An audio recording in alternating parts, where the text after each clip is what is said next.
നമസ്കാരം. ഇന്നത്തെ ഈ ഒരു വീഡിയോയിലൂടെ നമ്മൾ ഡിസ്കസ് ചെയ്യാൻ പോകുന്നത് നഴ്സിംഗിനെ കുറിച്ചാണ്.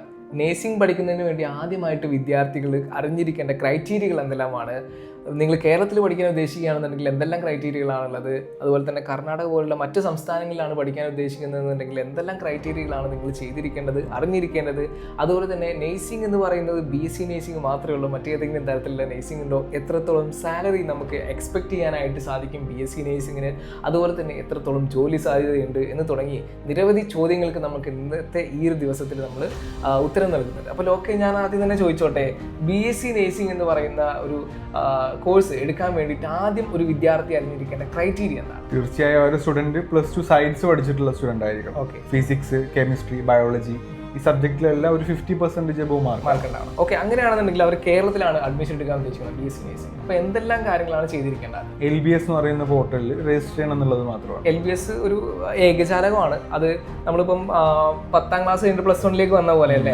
അതേപോലെ തന്നെയാണ് നമുക്ക് എന്ത് ചെയ്യാം, ഈ +2 കഴിഞ്ഞതിന് ശേഷം നമുക്ക് കേരളത്തിലുള്ള കോളേജിലേക്കൊക്കെ അഡ്മിഷൻസ് കിട്ടുന്നത്. ഇത് റിസ്കി ആണ്, അങ്ങനെ കിട്ടാൻ വളരെ ചാൻസ് കുറവാണ്. അതെല്ലാം മാർക്ക് എബോവ് ഉണ്ടെങ്കിലാണ് നമുക്കത്. അതെ അതെ. അപ്പോൾ നമ്മൾ നേരെ കർണാടക പോലുള്ള സംസ്ഥാനത്തിൽ, ഇപ്പോൾ കർണാടകയിൽ എടുത്തോ, കർണാടകത്തിൽ എന്താണ് ക്രൈറ്റീരിയ?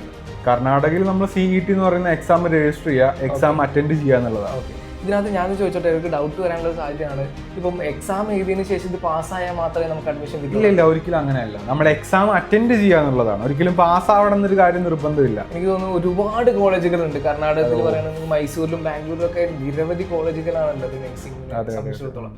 അപ്പം ഈ ഒരു നഴ്സിംഗിൽ എടുത്തു എന്ന് വെക്കുക, അപ്പം എത്ര വർഷത്തെ കോഴ്സാണ് ഈ ഒരു BSc നഴ്സിംഗ്? BSc നഴ്സിംഗ് 4 വർഷത്തെ കോഴ്സാണ്. അതിൽ ഫസ്റ്റ് ഇയർ തൊട്ട് തന്നെ നമുക്ക് ഇന്റേൺഷിപ്പ്, എന്താ പറയാ, ഹോസ്പിറ്റൽ ഡ്യൂട്ടി കാര്യങ്ങളെല്ലാം സ്റ്റാർട്ട് ചെയ്യുന്നത്, പോസ്റ്റിംഗ്സ് കാര്യങ്ങളെല്ലാം സ്റ്റാർട്ട് ചെയ്യുന്നത്.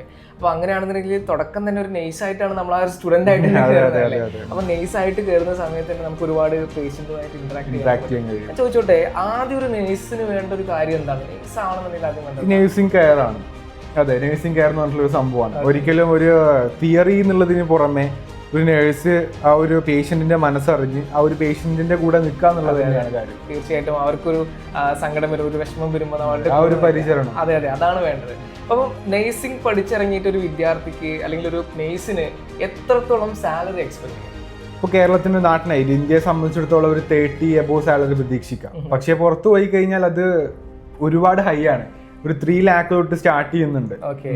ഇപ്പം ഒരു 8 lakh വരെ സാലറി മേടിക്കുന്നത്. ഇപ്പൊ പുറത്ത് പോകുകയാണെന്നുണ്ടെങ്കിൽ ഒരുപാട് നഴ്സിംഗ് ഹോംസും ഹോസ്പിറ്റൽസും ഒക്കെ ഇഷ്ടം പോലെ ഉണ്ടല്ലേ. അപ്പൊ അങ്ങനെ ഒരു ജോലി സാധ്യതയ്ക്ക് എന്തെങ്കിലും പ്രശ്നം വരുന്നുണ്ടോ? നമുക്ക് ജോലി സാധ്യത ഇല്ല, ഒരിക്കലും അങ്ങനെ പ്രശ്നം വരത്തില്ല. അത്യാവശ്യം നല്ല ജോലി സാധ്യത കോഴ്സ് തന്നെയാണ് നഴ്സിംഗ് എന്ന് പറയുന്നത്. അപ്പൊ ഞാൻ മറ്റൊരു കാര്യം ചോദിച്ചോട്ടെ, എല്ലാവരും പറയുന്ന ഒരു കാര്യമാണ്, ഈ നഴ്സിംഗ് എന്ന് പറയുന്നത് സ്ത്രീകൾക്ക് മാത്രമുള്ള ഒരു പരിപാടിയാണ്, ആൺകുട്ടിയായിട്ടുള്ള പരിപാടിയൊന്നും അല്ലാതെ. അങ്ങനെയാണോ? ഇല്ല, ഒരിക്കലും അങ്ങനെയല്ല. ഇതിൽ ആണുങ്ങൾക്ക് മാത്രം സ്പേസുള്ള ഏരിയാസ് ഉണ്ട് നഴ്സിംഗിൽ. അതെ, നഴ്സിംഗ് ഹോംസ് ഒക്കെ ആണെന്നുണ്ടെങ്കിലും ആൺകുട്ടികൾക്ക് ഒരുപാട് ഡിമാൻഡ് ഉള്ള ഒരു സംഭവമാണല്ലേ. അപ്പൊ ഒരിക്കലും ഒരു കോഴ്സ് എടുത്തതിന് ശേഷം, നഴ്സ് ആയതിനു ശേഷം നിങ്ങൾ വെറുതെ ഇരിക്കേണ്ട ഒരു അവസ്ഥ വരില്ല എന്നുള്ളത് തന്നെയാണ്.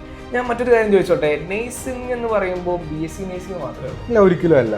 ജനറൽ നഴ്സിംഗ് ഉണ്ട്, അതേപോലെ തന്നെ ആർമി നഴ്സിംഗ് ഉണ്ട്, അതേപോലെ തന്നെ ഓക്സിലറി നഴ്സിംഗ് ഉണ്ട്. വ്യത്യസ്ത തരത്തിലുള്ള നഴ്സിംഗിനെ കുറിച്ചൊക്കെ എനിക്ക് തോന്നുന്നു മറ്റൊരു വീഡിയോ ആയിട്ട് പറയാം. അപ്പം ഇത്രയും കാര്യങ്ങളാണ് നഴ്സിംഗിനെ കുറിച്ച് നമുക്ക് പറയാനുള്ളത്, ഒരു ബേസിക് ആയിട്ട് നിങ്ങൾ അറിഞ്ഞിരിക്കേണ്ട കാര്യങ്ങൾ. highereducation.in എന്ന് പറയുന്ന ഈ ഒരു യൂട്യൂബ് ചാനൽ സബ്സ്ക്രൈബ് ചെയ്യാൻ മറക്കണ്ട. അപ്പോൾ മറ്റൊരു വീഡിയോയിൽ കാണാം. Thank you, by.